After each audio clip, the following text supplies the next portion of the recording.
Bien, el día de hoy vamos a ver una microlección referente a las palabras multiformes, teniendo como precedente que estamos ampliando nuestra lección número uno, y en esta lección número uno pues lo que queremos aquí es seguir profundizando aquellos conceptos que son fundamentales para poder escribir bien. Y lo decíamos que para escribir bien pues la consigna es leer, leer muchísimo, porque cuando se aprenden procesos cuando entendemos los procesos de lectura, podemos aprender mucho vocabulario, adquirir nuevas terminologías para poder expresar las ideas, pero pues aquí lo que queremos es mirar cómo están escritos algunos elementos fundamentales en el lenguaje. Y para ello quiero que tengamos en cuenta ciertos aspectos que son necesarios de entender en la lengua. Nuestro propósito del día de hoy es reconocer las distintas clases de palabras y su funcionalidad en el empleo de la lengua escrita. Así como tenemos una cantidad de palabras que son necesarias de entender, de ver, de recrear, pues la lengua escrita tiene un sinnúmero de palabras que necesitamos aclarar para poder entenderlas en su uso funcional.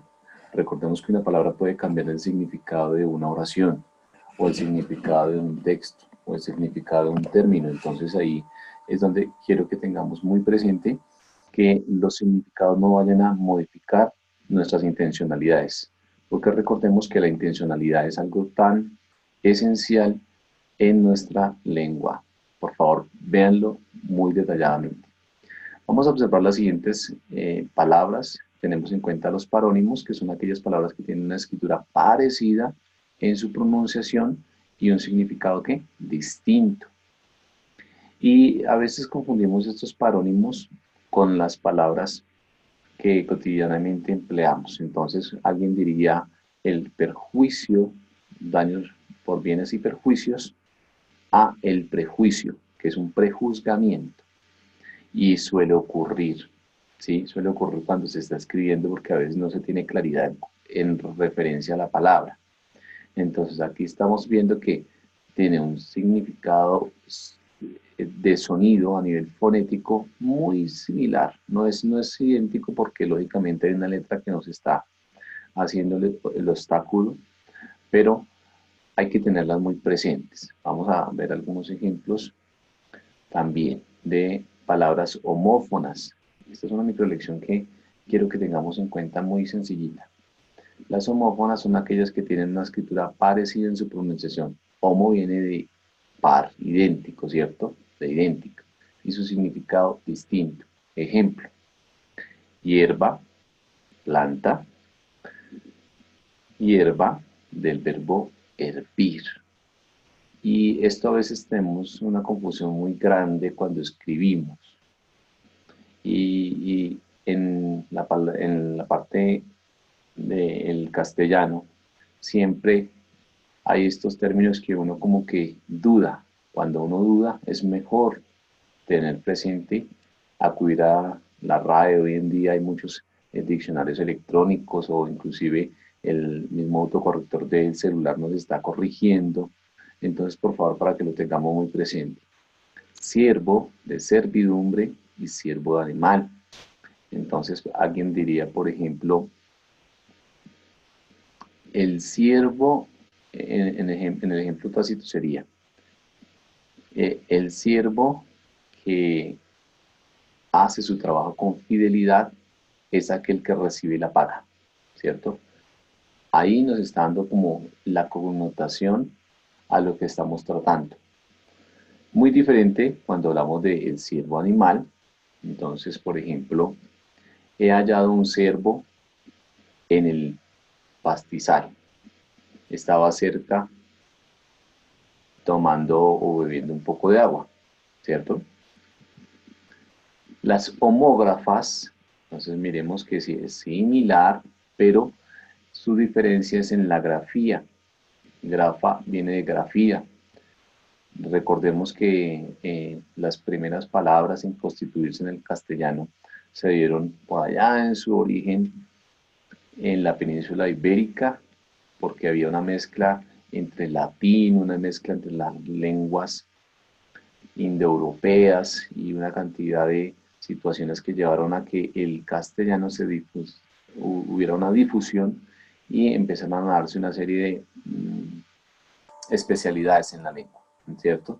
O especificaciones en la lengua, que pues uno dice al sonido, a la parte de sonido, a la parte de escritura, a la parte visual o estética a nivel de grafía, pues hay una diferencia bastante amplia, ¿cierto? Son aquellas palabras que tienen una escritura que idéntica en su pronunciación y significado diferente. Entonces, obtuvo una nota baja en su examen, esa nota musical gusta a todos. ¿Cuál sería la diferencia de estas palabras homógrafas? Que tiene una connotación muy importante, y es que todos vamos a encontrar, por ejemplo, que la homógrafa es aquella que tiene un sentido, ¿cierto? Un significado diferente. Entonces, obtuvo una nota baja en su examen, es una nota musical, coma, que les puede gustar a todos o les gusta a todos. Aquí, el significado nota, mire que es lo mismo nota, nota, pero en este caso tiene una connotación numérica y en la segunda tiene una connotación a nivel de musicalidad.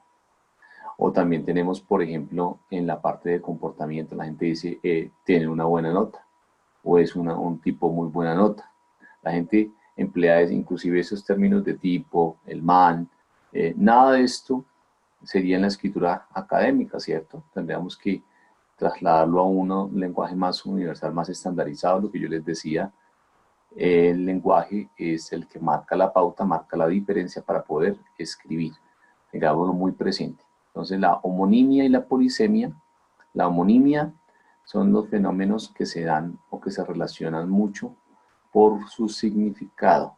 Y la polisemia tiene que ver en caso dado que hay múltiples palabras que tienen varios significados. Miremos un ejemplo. Entonces, la homonimia se da relacionado con lo que tiene que ver con palabras que suenan similares, ¿cierto? Se escriben similar, tienen una función semi-idéntica, pero hay una diferenciación en su significado. La cola, que es una sustancia para pegar, y la cola, que es la extremidad posterior animal. Entonces, aquí tenemos dos ejemplos de homonimia. La polisemia, ya les había mencionado a ustedes, un poli viene de varios, que significa varios significados y ofrece, digamos, múltiples alternativas. Entonces tenemos, por ejemplo, el banco.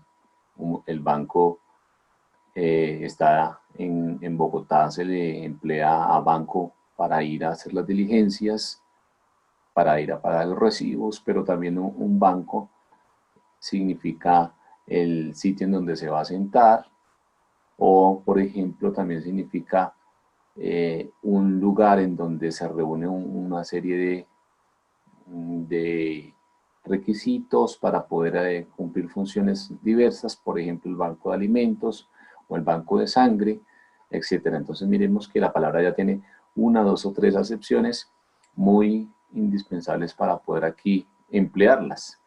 Y aquí tenemos un ejemplo: la llave, instrumento de metal con guardas para correr o descorrer, el pestillo de la cerradura, el aparato de metal que movido por los dedos abre o cierra el paso de aire. Ahí van dos en instrumentos musicales. El tercero, instrumento para facilitar o impedir el paso de fluido por un conducto. Y el cuarto, un interruptor de electricidad. El quinto también puede ser una clave en el signo de pentagrama, en la parte musical, y el principio que facilita el conocimiento de otras cosas cuando la gente dice, inclusive tiene otra acepción más coloquial, más particular, y cuando la gente en algunos estratos se emplea para decirle como camarada. Pero esto depende del lugar geográfico en el cual esté la lengua posesionada. No es lo mismo, vuelvo y digo, las palabras tienen una cantidad de diferenciaciones y acepciones que se dan en cada contexto.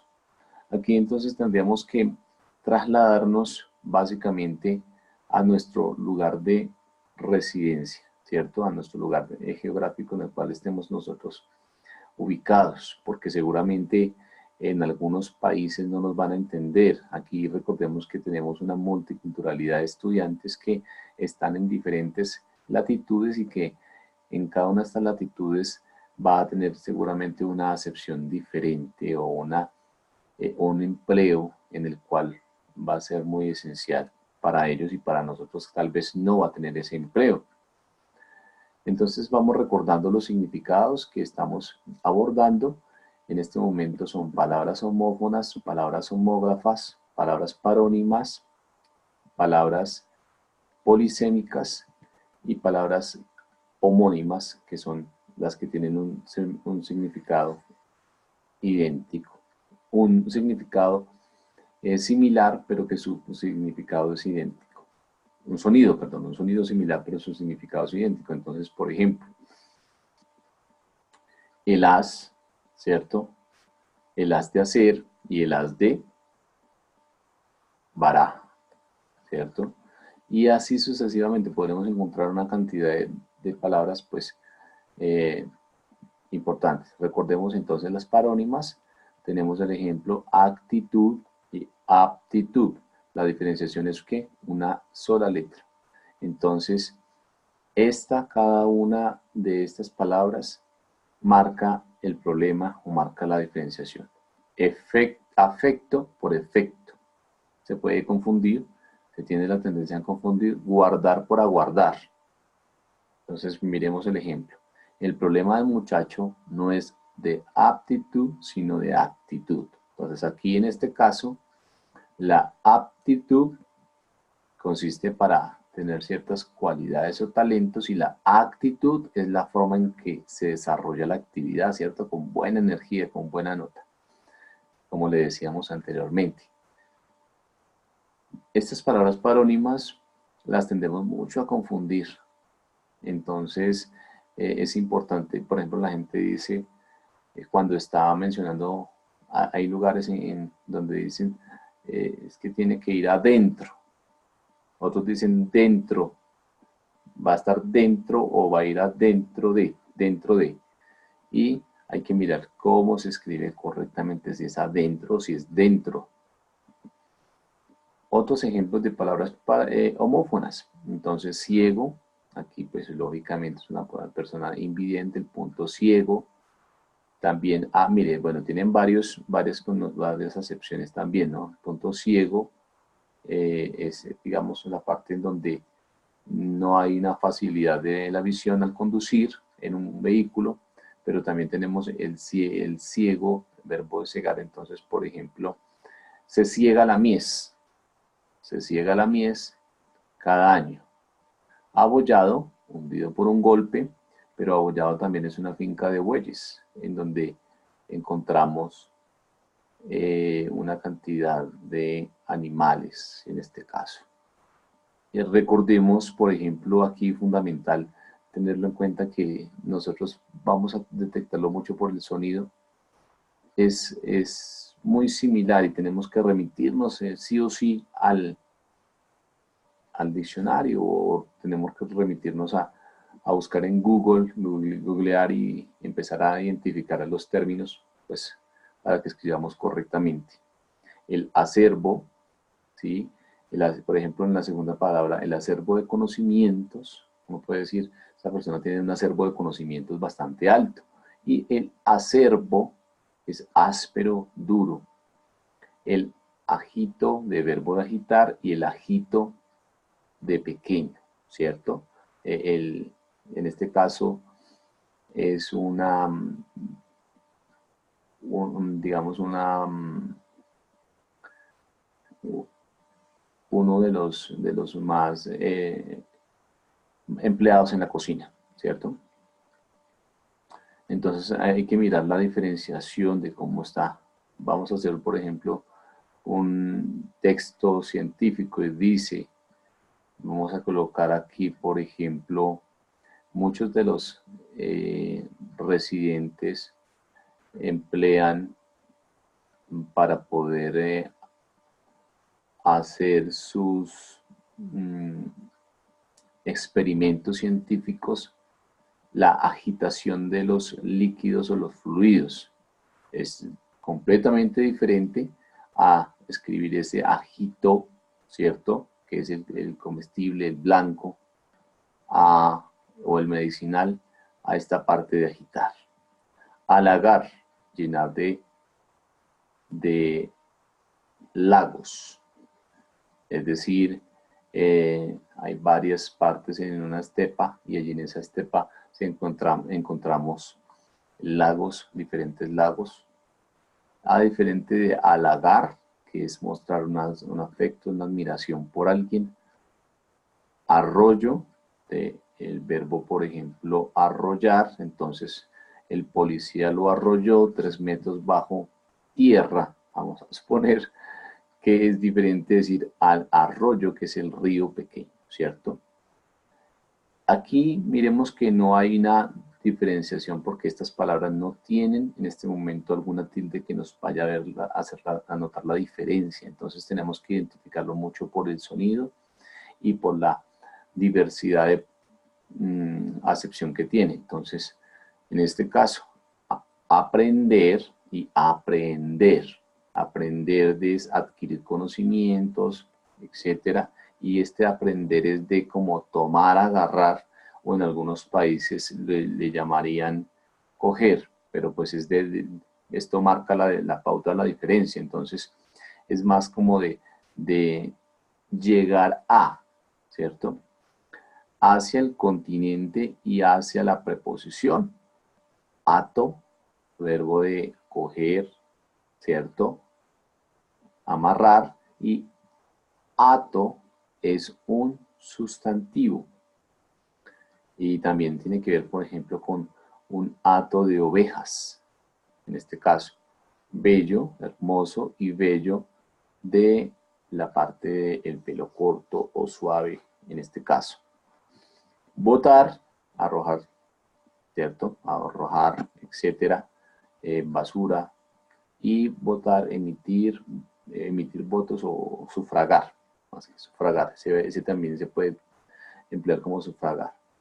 Aquí les iba a decir de una connotación muy importante, que no la tenemos contemplada en el curso, pero que sí es esencial a la hora que usted vaya a hacer procesos de escritura, y es que usted evite las repeticiones, ¿cierto? Y para evitar las repeticiones y la redundancia léxica, pues vamos a hacernos de un buen sinnúmero de lo que tiene que ver de sinónimos. Los sinónimos nos van a permitir a nosotros profundizar, ampliar nuestro léxico. Entonces aquí, por ejemplo, podríamos decir sufragar, ¿sí ven? Sufragar, en vez de decir voy a votar. Hay, digamos, como una estandarización del lenguaje un poco más técnica, que eso lo vamos a ver, que se llaman los tecnicismos, y esto pues va a ser fundamental para poder escribir. El ciervo, animal salvaje, y el siervo, el esclavo, ya lo habíamos dicho. Entonces con esto quiero que tengamos en cuenta que nuestro proceso de aprendizaje debe estar precedido por el uso y la consulta de las palabras que tenemos de dudosa procedencia, que no comprendemos muy bien cómo se escribe y que es mejor consultarla. A mí me parece imposible creer que en grupos de 4 estudiantes o 3 estudiantes no tengamos en cuenta el uso ortográfico, ¿cierto? Y el uso ortográfico parte del reconocimiento de la identificación de estas palabras, de esta multiformidad de palabras que existen en el lenguaje y que son necesarias tenerlas presentes para poder escribir. Así que mi invitación es que hagamos las cosas cuando escribamos, pensadas, reflexionadas, y hagamos una revisión a esos documentos que estamos leyendo, ¿cierto? Entonces, más homógrafas. Ya recordemos, las homófonas son las que tienen un sonido idéntico, casi idéntico, ¿cierto? Homófana, pero el sonido, mire, ciego, ciego, a nivel fónico. Y las homógrafas son las que decíamos que tienen una similar escritura, similar escritura. Entonces es el mismo sonido prácticamente y la misma grafía. Entonces aquí tenemos el amo, el verbo amar, y amo de dueño. Aquí sí no habría ninguna dificultad en la parte de escritura, pero sí tendríamos que tenerla muy clara frente a lo que escribamos, porque mucha gente entonces se confunde y es cuando no emplea las palabras como correctas frente al proceso de escritura. Entonces, el canal, la cadena de televisión, el canal del acueducto por donde pasa un arroyo también podría ser cerca a el lugar de proximidad y en este caso al vallado o en donde puede hacerse la diferenciación de una estepa, ¿cierto? Y aquí encontramos pues otros elementos, otros ejemplos que nos van a permitir seguir profundizando y seguir ampliando. Inclusive también se podrían no solamente como homógrafa, sino también como polisémica. Las palabras podrían ser polisémicas dependiendo de, aquí por ejemplo, el gato felino, el gato de herramienta mecánica, y podríamos colocarle más acepciones de palabras según el contexto. Entonces, las homónimas, les decíamos que tiene una diferenciación aquí. Entonces aquí tenemos, por ejemplo, la casa, el edificio, pero podríamos tener una diferenciación con otro término, ¿cierto? Del verbo cazar. El alce, aquí está el primero, es con Z, el segundo es con Z, perdón. Entonces, casa de edificio y aquí casa de cazar con Z. Aquí encontramos el error, ¿cierto? Hay que encontrar siempre el error, hay que identificar siempre lo que estamos haciendo. Alce, animal, y alce del verbo ¿qué? Alzar. Entonces, por ejemplo, yo alcé los calcetines de mi hermana. Ejemplo, el saco, contenedor, y el verbo de sacar, salir, ¿cierto? Entonces, obtener, inclusive también podríamos ahí, el candidato, aquí no podemos, no decimos el candidato sacó 10.000 votos, sino el candidato obtuvo 10.000 votos. También ahí vamos mirando como el grado de profesionalismo con que escribamos. La llama de animal y el verbo de llamar, ¿cierto? El vino de bebida y el vino de venir, y así sucesivamente. Entonces, encontramos una cantidad de palabras que es necesario que las tengamos en cuenta, que las revisemos, y pues eso sería todo. Muchas gracias y estamos en una próxima lección. Hasta pronto. Les invito a que sigan leyendo, sigan profundizando y amplíen su vocabulario. Muchas gracias.